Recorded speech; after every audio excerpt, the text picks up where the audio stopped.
Good morning, good afternoon, and good evening. Welcome to another episode of the Sweet Nothings podcast. As always, better late than never. If you're new here or if it's been a while, which it probably has, my name is Kelly, and this is your home of relaxed, funny, and informative chats all about the love of eating. We'll talk about the latest food trends, controversial opinions, and all things edible. And folks, let me tell you, it's a doozy today. It's a big one. I didn't expect it to be until I looked back on all of the content that I had been scribbling down over this month or so that I haven't recorded anything because of busyness and laziness. And there's been a whole load of food stuff going on. And after that, I would like to talk about again, actually, the idea of putting calorie counts on menus. It's something we've already touched about before on the podcast, almost exactly 3 years ago. Slightly terrifying. Both the thing that we're talking about today and the concept of the passage of time. And while opinions generally may not have changed, there's been some new stuff that's come out about this topic, and that's why I want to talk about it some more. However, before we get into discussing the utility and the purpose of putting calorie counts on menus, folks, let's talk, as always, about this month and a bit in food. In food trends, in food news, let's bite into it. The thing I cannot avoid talking about this month, it would appear, is the Ellie Amai $19 strawberry. The $19 Erewhon strawberry. I believe it's Erewhon you pronounce it. I'm not sure. My pronunciations will be all over the place with both the American and Japanese side of things here. By the way, if you're hearing the kind of vague rustling of rain, vague sprinkling, spattering of rain in the background, that's because it's absolutely pissing with rain here. You may be happy to hear it, you may not hear it at all because the noise gate on my recording platform is actually working, or it might be really annoying. In any of those cases, just it's raining. FYI. But let's talk about the strawberry. What are we talking about? Erewhon is famous for being extremely overpriced. It is a grocery store, supermarket, health food store in the US that appears to be mostly California based, or at least most popular in California amongst the wellness girlies, amongst people who have more money than sense, especially when it comes to food. And their most famous products are usually things that are just heinously overpriced, such as a smoothie of some sort that costs like $27. And we're now talking about people buying a singular strawberry, that's one, not a punnet, one strawberry for $19 US, which must be what, around 18 euros, around 15, 16 pounds for one singular berry. Insanity. And the reason for this is that this is a very fancy, essentially designer Japanese strawberry. Words I never thought I would say. It comes with a little cushion and a little branded plastic cloche on top when you buy it. And supposedly it's delicious. Lots of people saying that even though it's delicious, it's not worth the money. Surprise, surprise. But supposedly it's a kind of strawberry that has been bred essentially to be entirely without any notable acidity. So it's super sweet, strong with flavor, and is apparently almost perfectly heart-shaped when sliced. And I'd imagine you probably would want to slice it to make it last at least a couple of mouthfuls at that price. I have no opinions on this. I feel like it speaks for itself.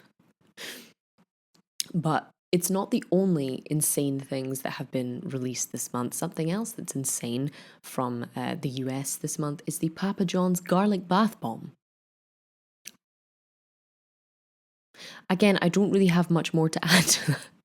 So, based on garlic bread, on garlic and herb dip, garlic butter, whatever it is, a bit of novelty marketing, a bath bomb scented like garlic is a thing that you can buy, apparently. Wouldn't recommend it. I don't even need to smell it to tell you not to buy it. Like, is the smell we get from eating garlic not bad enough? You want to bathe in it? Listen, I love garlic. I love it. But let's not do this to ourselves. Similarly insane, though this time from the UK, there are a few other insane things to speak about here. The first of those being something that almost knocked me off of my seat the other day, which is the Waitrose chocolate croissant. Now, you might think that doesn't sound particularly insane, particularly terrifying, particularly seat knocking off. That's because it's not a chocolate croissant. We're not talking about a croissant with chocolate in it or on it or even a pain au chocolat. We're not talking about any of those things, not even a chocolatine. We're talking about the fact that one of Waitrose, which if you're outside of the UK, is a very fancy, very upper middle class supermarket, which probably have some delicious things. I don't know. They don't exist where I'm from in the UK. They've released for Easter, of all things, a hollow chocolate croissant, like the size and vibe of an Easter egg, but it's a croissant. And folks, I beg you to tell me, because I don't know why. Why? There's not even anything croissant flavored or themed in it. It's literally just the shape of a croissant. What the hell does that have to do with Easter? It's like I could almost listen to the argument for a chocolate hot cross bun. It's not even that. Even a big chocolate hollow cross would be somewhat campy and fun and a little bit more relevant. You know, we already have the chocolate eggs, the chocolate bunnies. Let's just go straight back to church. Let's do the chocolate rock that rolled away from Jesus' tomb. Anything would be more relevant than a chocolate croissant. It's not even the only thing they've done weird this Easter. They've decided also to create, and I quote, the hot cross bunettone. That being a cross, allegedly, between a hot cross bun, the classic British Easter bread, and panettone, which is a classic Italian Christmas bread. Now, there actually does exist a classic Italian Easter bread called a colomba, which is shaped like a dove that's eaten around the Easter weekend, the Easter period, which is similar to panettone, but not the same thing. Contains less butter and less sugar. Typically, it's a completely different shape. It's baked in a different way. It doesn't contain raisins. It contains other kinds of dried fruit. And it's got nothing to do with Christmas. So what the hell the marketing team were thinking here, I don't know. You know, if you're going to do middle class, do it right. Do you know what I mean? And similarly, even a hot cross bun and a panettone aren't the same thing. And why would you want them combined? The fun of a hot cross bun is cutting it in half, toasting it, and slathering it with butter. Something that you typically, I mean, maybe you, listener, do this, but most people are not known for eating panettone in the same manner. So what are we doing here, folks? I don't know. Also, on a scale of middle class madness, comes in the Marks and Spencer's Chicken Kiev Pizza, which is a thing. As if Brits weren't doing enough, you know, aggressive things to pizza or to all international dishes at this point to be almost insulting. But a pizza that has like breadcrumbs, chicken, and garlic butter on top. Even a naan would have made more sense. You know what I mean? I just feel like so many other a pita with those things inside them. I feel like almost any other bread product other than a pizza would have made sense to be turned into a chicken kip. Do you know what I mean? I'll leave you with that. Other than that, some new products that are slightly more sane are the Milky Way crispy rolls are coming back out of nowhere. Apparently, they were only on hiatus for like 3 years. I thought it was like way longer than that, but they're back. They were a staple when I was at school. If you're outside of the UK or if you haven't had one in a while, it's a milk chocolate wafer thing with like a vanilla cream inside. Very addictive, very light, and very good. So that will be some good news for some folks if you haven't already got them stocked up at your house. And another new thing in the UK this month is the Pepsi cream soda and the Pepsi strawberry cream soda. I am a long time and dedicated hater of cream soda. I just it's a flavor combination I can't tolerate. I've never loved it. Years ago on my YouTube channel, I even did this series where I kind of retasted foods that I hate, including cream soda. I just can't get on board with it. I don't get it. I don't understand it. So the thought of a sugar-free Pepsi cream soda variety and one with strawberry in it to me is like some kind of Bush Tucker trial. It's like a punishment. But nonsense, both of the delicious and just downright obscene aside, let's talk about calorie counts on menus. Now, as I said, this is something we spoke about in, I believe, episode 11 of the Sweet Nothings podcast, which was in 2022. Terrifying. But there has been a review published recently looking at a big bunch of studies all throughout the UK about essentially the effectiveness of listing calories on menus, and whether it's worth it, whether it actually produces any kind of change or not. And I wanted to talk about it. I wanted to talk about, whether my opinion has changed on the matter, about whether public opinion seems to be any different, and about the findings of these studies, basically, without making it too heavy, folks, because frankly, I'm in need of a cup of coffee too, or my eyes are going to shut. How to market your own podcast.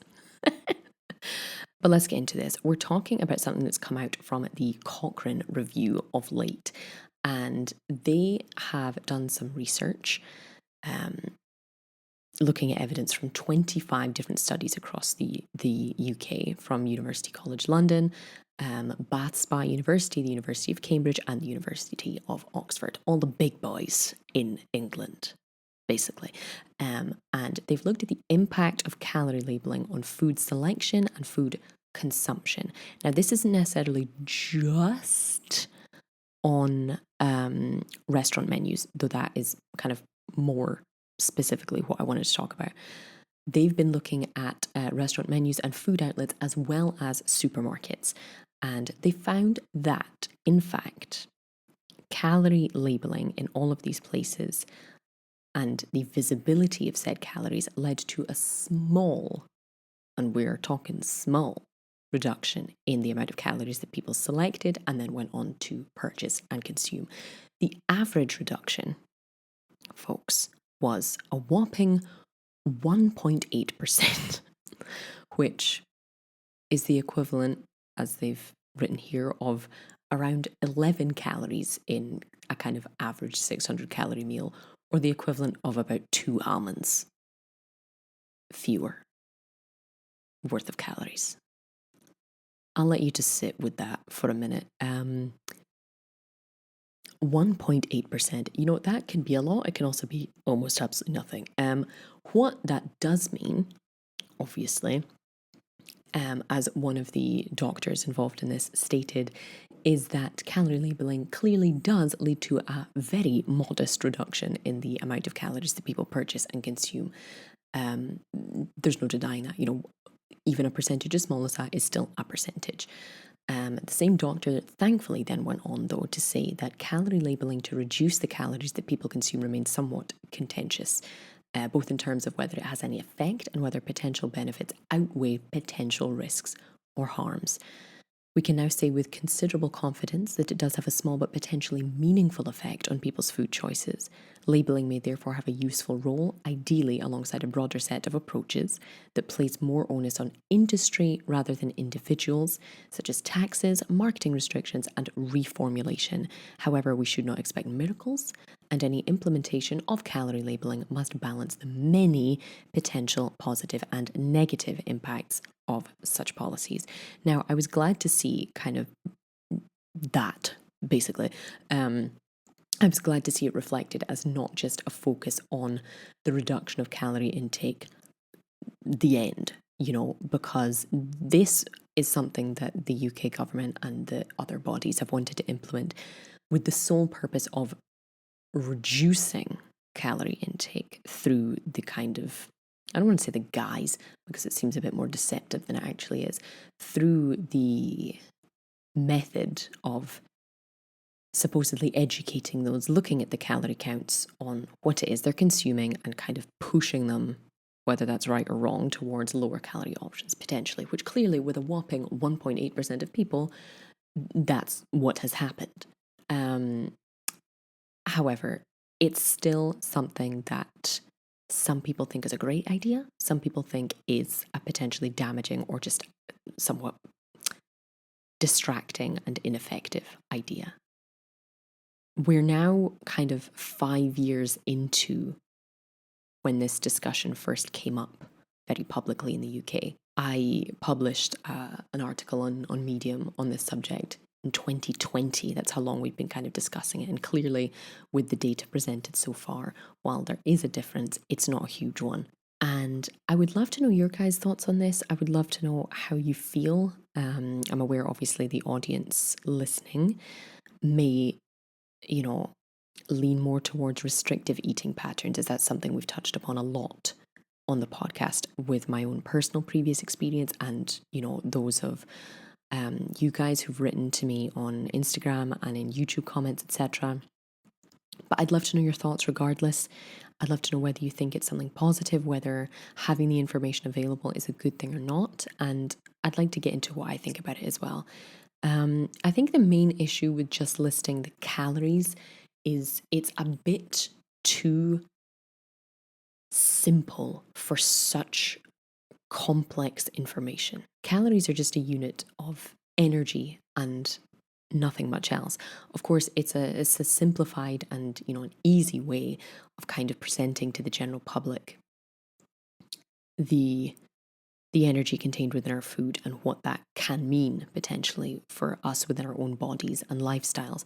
However, having the information available as solely the calorie count, I think, is reductive and, as I say, too simple for something so complex, especially nowadays when we have more and more awareness not only of calories but also of saturated fat, of protein, of fiber, of carbohydrates for thousands of reasons, whether it's because you are on a medically advised diet, whether it's because you're diabetic, whether it's because you have issues with your kidneys, issues with your digestion, whether you're a bodybuilder, whether you're someone who looks at your macros very specifically, whether you're plant-based, therefore protein intake is something you need to focus on a bit more than fiber, for example. Listing just the calories, while I understand the point of it, I think it's almost pointless in its simplicity. Having the information available, I don't think is wrong for those who want it and for those who want to seek it out. But just having a number slapped on the side, really, if it was that simple, if what they're aiming for here, which is ultimately a reduction in obesity rates in the UK, which are ever increasing, if the obesity issue was so simple as a case of getting people to consume less calories, it wouldn't be an issue. We wouldn't have such a growing, widespread problem if it was just a case of in versus out, even if on the face of it, the simplified argument is just that. Clearly, even though people may know where their weight issues, whether they are underweight or overweight, come from, telling someone with a restrictive eating disorder to just eat more doesn't fix anything, nor does force feeding, nor does the starvation or telling people to just eat a bit less if they are overweight or trying to lose weight. It doesn't work like that. The human brain isn't that simple. It's like telling a depressed person to just go for a walk in the sunshine, when they live in Leeds in the winter. I don't know why I came so personally for Leeds there, but there you are. It's too complex a problem, in my opinion, and in the opinion of many, to solve with sweeping general ideas like this. It feels like slapping a plaster on a broken arm. It feels like people want to be seen to be doing something. For example, one of the statements the Weatherspoons made on this a few years ago, because they've had the calorie counts displayed in their menus forever, was that they did it mostly as a point of competition because other pubs don't do the same thing, So it's like, okay, thank you. The people selling £2 pints aren't the ones putting our health first. Who would have thought? It's something I also think is too reductive in what it tells us about our food and the entire experience around eating, which is the main problem when it comes to eating disorders and, the obesity dilemma in the first place. It's reductive to the point of almost being shame-inducing or embarrassing. If it's a really high number, if it's a really big meal, like a mixed grill with fries and onion rings on the side, of course it's going to be a big number. In the same way that, of course, a children's portion of steamed vegetables or, even one scoop of vanilla ice cream is going to be considerably less. But it completely removes the nutritional element of it. A starter is going to have less calories than a main course, or a portion of chips for, I don't know, 400 to 600 calories is going to have less than a big bowl of salad with seeds, nuts, avocado, chicken, and, some kind of dressing, which could have up to 800 or 900. But the nutritional difference, the nutritional quality between those two things, and I imagine also the price, are two completely different conversations. So it's not entirely helpful, even in the means of education. What do you want people to focus on more? Do you want people to solely be focused on the number on their scales, the size of their jeans, rather than what they're actually putting into their body? Similarly, it's reducing, as I've spoken about before, it's reducing not only the importance of nutrition that cannot be quantified with one number, let alone 20, but it's reducing even just the pleasure of eating out, less so for the conversation of putting calorie information on supermarket foodstuffs. Obviously, it's a completely different argument when it comes to ingredients. But if you're buying something from a coffee shop or a cafe or a restaurant or a bar, reducing the treat that is going out to eat, especially in today's economy, to just the number of calories that the thing you're buying contains is so counterintuitive. It's like having conversations about sex only when we want to talk about reproduction, only when we want to talk about having children. And I've said this before in writing and in previous episodes when we've spoken about this. Food and weight loss are not this thing that, have to be constantly attached and can never be separated, in the same way that, sexual pleasure and reproduction are two things that can't be separated ever. They can, and they have to be, to have decent, happy, healthy human beings wandering around, in my opinion. Whether that's extreme or not, I don't know. It's such a clinical, but also completely useless, in my opinion, way of listing information for people there. You go out to a restaurant once a month, once every 3 months, even once a week, and you see that something you like has a big number next to it. That might induce feelings of guilt that you wouldn't even normally have, or feelings of maybe I should have something else, that you'll enjoy less and therefore wish that you'd taken the other thing. It becomes a whole mental game, even for people who have a relatively good relationship with food. And we haven't even started on people who don't have good relationships with food when it comes to restriction. Case in point, me. Case in point, many of you lovely folks listening, many of you lovely folks who've written to me in private about your past and current experiences with restrictive eating disorders of all kinds, whether it's binge eating, purging, good old classic anorexia, orthorexia, anything related to that. This is a nightmare. You're talking about something that is already incredibly challenging, going out to eat when you don't know who's making your food, what's inside your food necessarily, blah, blah, blah. And you're also going to bang on the exact number of calories that the person is consuming. That, for any eating disorder sufferer, for any teenage girl, whether you can call that a generalization or not, that information being slapped in front of any young girl or young woman is just mental torture. And it shouldn't be, because we shouldn't be made to feel that way, nor should we be made to think that way, that we constantly have to restrict. But that's what we've created, sadly, for ourselves as a society. And I think doing this in a situation that is supposed to be a luxury, it's supposed to be a treat, it's something you're going out and paying for, and you're still being confronted with it.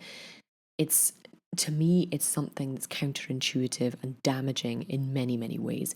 Incredibly damaging to those already that suffer with restrictive eating habits, and can be a trigger for those even who don't, in the same way that people who begin calorie counting, even though they had a completely normal relationship with food beforehand, start to become obsessed. You start to think constantly about what's inside something and basing all of your intuition on that rather than listening to what your body wants and understanding what it is that your body needs based on your energy levels, your hunger levels, your budget, your wants, what you fancy, anything. We're far too complex mentally and physically to reduce something to such a singular number.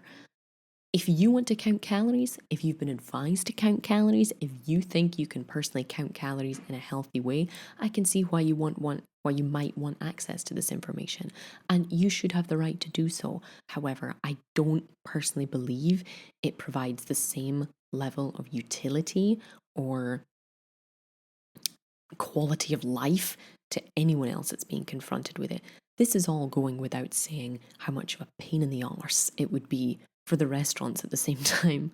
For chain restaurants, a bit less because, of course, everything is standardized and different. But when you're talking about individual restaurants that are already they have already and are still struggling on the back of the COVID everything, from those years, and the fact that people still don't go out as much as they did before, the fact that people's budgets are incredibly restricted because of the state of the economy at the moment, and you want them to have to do that as well. You want them to have to do all the calculations for the calories or get experts in to do it and then list it on their menus so that they can come up with these delicious dishes made by professionals consistently who work their arses off in a hot kitchen to provide said delicious meals, only for someone to skip over one because the number is 1 or 200 or 1,000 more than they expected. Please, someone think of the line cooks. It's perhaps nothing new for you folks hearing these opinions from me. It's something I've been rabbiting on about for years. And while I am not surprised that there has been a very modest, as we spoke about earlier, difference in the amount of calories that people would choose to purchase and consume, it's so modest, it begs the question of why do we bother? 1.8%, folks. 2 almonds. 2. Not 20. 2. Which, of course, the argument then states, okay, that would be in a single setting. So if that 1.8%, continues as a continuous behavior, as something ongoing that allows people to consistently make more educated choices, then that could have a very slow and very modest impact on obesity levels, on attitudes towards food, etc. Sorry, some Italian slipped in there. But I don't know whether that's enough. I think the things that go completely missed when having these kinds of conversations is not that I'm saying we shouldn't do anything, because clearly at both ends of the scale, people in the UK, what has to be addressed first for both those eating too little and those eating too much is the attitude towards food and the culture within which we live. You would probably see more difference when we're discussing climate, when we're discussing attitude towards sports and exercise in schools from a very young age onwards, the working environment, the average working environment that's only becoming heavier and heavier with longer hours for less pay as time goes on.